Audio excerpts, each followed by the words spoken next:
नमस्कार विद्यार्थी मित्रांनो, VJC स्टडीच्या यूट्यूब चॅनलवरती आपलं स्वागत आहे। UPSC 2024चा अंतिम रिझल्ट लागलेला आहे, फायनल रिझल्ट लागला आणि नुकतंच UPSCने 2026चं आपलं जे टाइम टेबल असतं म्हणजे ॲन्युअल कॅलेंडर तर ते जाहीर केलेलं आहे।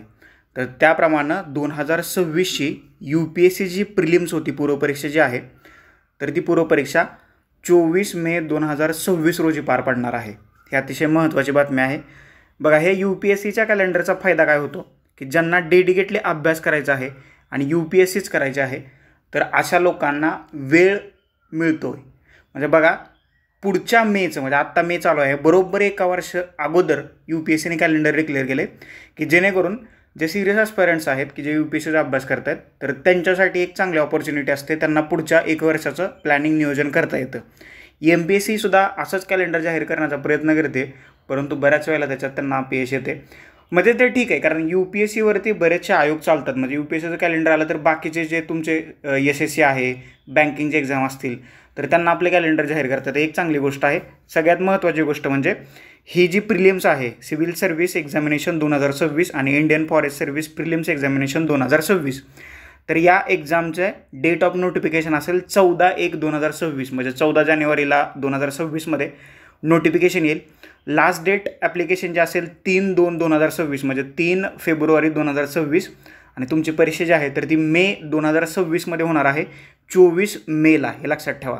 ओके, 2026ची प्रिलिम आहे। हे झालं प्रीबद्दल।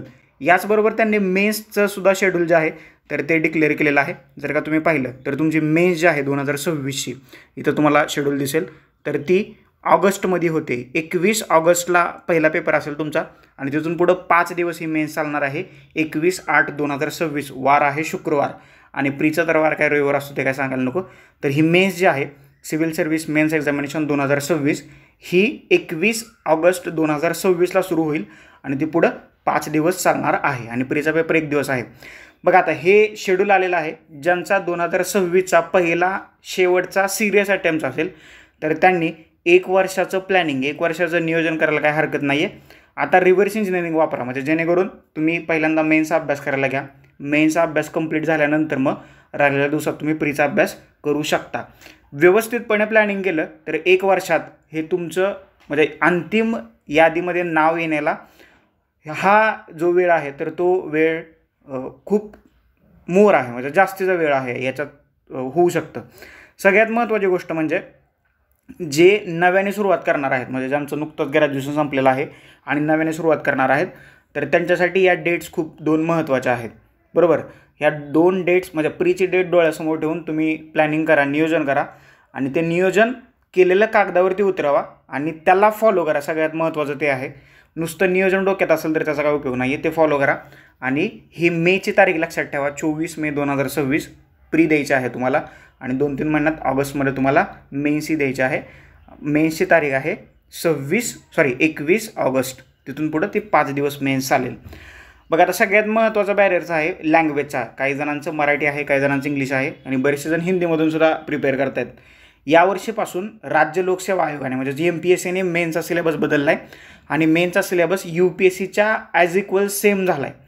त्याच्यामुळं जे MPSCसाठी प्रिपरेशन करतात मराठी माध्यमातून तर त्यांनीसुद्धा UPSC डोळ्यासमोर ठेवून, कारण UPSC तुम्हाला मराठी माध्यमात देता येते, त्याच्यामुळं तुम्ही कुठल्या तरी एका परीक्षेचा अभ्यास करा, तुमच्या 2 परीक्षा त्याच्यामध्ये क्रॅक होऊ शकतात। आता MPSCचा प्रिलिमचा पॅटर्न वेगळा आहे, UPSCचा प्रिलिमचा पॅटर्न्स वेगळा आहे। त्याच्यासाठी तुम्हाला UPSCसाठी थोडे वेगळे एफर्ट्स घ्यावे लागतील की जे MPSCचा अभ्यास करतात, आणि जे UPSCचा अभ्यास करतात त्यांना MPSCच्या प्रिलिमसाठी थोडेसे वेगळे एफर्ट्स घ्यायला लागतील। परंतु मेन्स दोघांना सेमच आहे, दोघांच्या इंटरव्ह्यूचे मार्क्ससुद्धा सेम आहेत, हे लक्षात ठेवा।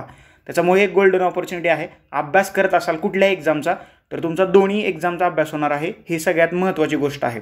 आणि UPSCने आत्ता त्यांचं कॅलेंडर डिक्लेअर केलं आहे, त्याच्यामुळं MPSCने कधीही कॅलेंडर त्यांचं डिक्लेअर केलं तरीसुद्धा तुम्हाला काय अडचण नाही आहे। त्याच्यामुळे तुम्ही दोन्ही परीक्षेचा ॲट अ टाईम अभ्यास करू शकता। आता जे म्हणजे 25चा अटेम्प्ट, आता 25ची प्री आहे, ज्यांचा 26चा सिरियस अटेम्प्ट आहे तर 25च्या प्रीनंतर जर का मेन्सचा तुम्ही अभ्यास सुरू केला अगदी डिसेंबरपर्यंत, आणि डिसेंबरपासून जर का तुम्ही प्रीचा अभ्यास केला मेपर्यंत, म्हणजेच या प्रीपर्यंत 26च्या, तर ते तुमचं होऊ शकतं। आणि जे MPSC करणार आहेत त्यांनीसुद्धा 26चा सिरियस अटेम्प्ट असाल तर असंच हे शेड्यूल वापरलं तरीसुद्धा तुम्हाला हे फायदेशीर ठरणार आहे। बाकी MPSC आणि UPSC रिलेटेड ज्या काही फ्री लेक्चर सिरीज आहेत तर त्या तुम्हाला आपल्या VJC स्टडीच्या यूट्यूब चॅनलवरती उपलब्ध आहेत. त्याच्यामध्ये NCERT पॉलिटी असेल, ज्यांचा PSR ऑप्शनल आहे त्यांच्यासाठी गोल्डन ऑपॉर्च्युनिटी आहे. PSR ऑप्शनलचे बरेचसे सिरीज सुरू आहेत तिकडं. याशिवाय आपल्या काही answer writing batch, essay writing batch, PSR ऑप्शनलची personal mentorship batch, answer writing पूर्ण GSचे टॉपिक, GSचे सब्जेक्ट आणि एसे रायटिंगचे बॅच आहे. याच्याबद्दल जर का कोणाला काही माहिती हवी असेल तर डिस्क्रिप्शन बॉक्समध्ये माझा कॉन्टॅक्ट नंबर दिलेला आहे, त्याच्यावरती तुम्ही मला मेसेज करा, फोन करा, तुमच्या सगळ्या प्रश्नांची उत्तरं दिली जातील. आत्ता आपल्या यूट्यूब चॅनलवरती पॉलिटीची टेक्स्टबुक आहेत NCERTची, त्याची फ्री लेक्चर सिरीज सुरू आहे. इंटरनॅशनल रिलेशनची फ्री लेक्चर सिरीज सुरू आहे. याशिवाय MPSC प्रिलिमच्या पॉलिटीच्या PYQ ॲनालिसिसची लेक्चर सिरीज सुरू आहे. UPSCच्या प्रिलिमची पॉलिटीची PYQ लेक्चर सिरीज आपण ऑलरेडी घेतलेली आहे. आणि इतर जे विषय आहेत, इंडियन कॉन्स्टिट्यूशनची फ्री लेक्चर सिरीज सुरू आहे. तर हे सगळ्या लेक्चर सिरीज तुम्हाला फ्री ऑफ कॉस्ट, अगदी मोफत आपल्या यूट्यूब चॅनलवरती उपलब्ध आहेत. आणि जर का तुम्हाला पेड बॅचेसमध्ये यायचं असेल, उदाहरणार्थ 1 वर्षाची मेंटरशिप बॅच आहे, 6 महिन्याची मेंटरशिप बॅच आहे, एसे रायटिंगची बॅच आहे, आन्सर रायटिंगची बॅच आहे, PSR पर्सनल मेंटरशिप आहे, मेन्समधल्या GS पेपर 2 अर्थात पॉलिटीची पर्सनल मेंटरशिप बॅच आहे. तर ह्या बॅचेसमध्ये जर का तुम्हाला सहभागी व्हायचं असेल तर मार्केटमध्ये ज्या खाजगी कोचिंग क्लासेसची फी आहे त्याच्यापेक्षा 50% कमी फीमध्ये आपण हे सगळं तुम्हाला प्रोव्हाइड करतो आहे. अधिक माहितीसाठी तुम्ही माझा नंबर आहे 9665274459 याच्यावर तुम्हाला संपर्क साधू शकता. मेसेज करा, कॉल करा. तुमच्या इतर ज्या आपल्या काही पेड बॅचेस आहेत त्याची माहिती आणि त्याच्या फी स्ट्रक्चरबद्दल आपण बोलूया. जी लोक UPSCचा अभ्यास करतात तर त्यांना सांगा, डेट्स आलेले आहेत, कामाला लागा, बरोबर. त्यांच्यापर्यंत हा व्हिडिओ न विसरता शेअर करा, त्यांच्यापर्यंत पोहोचवा, त्यांना सांगा.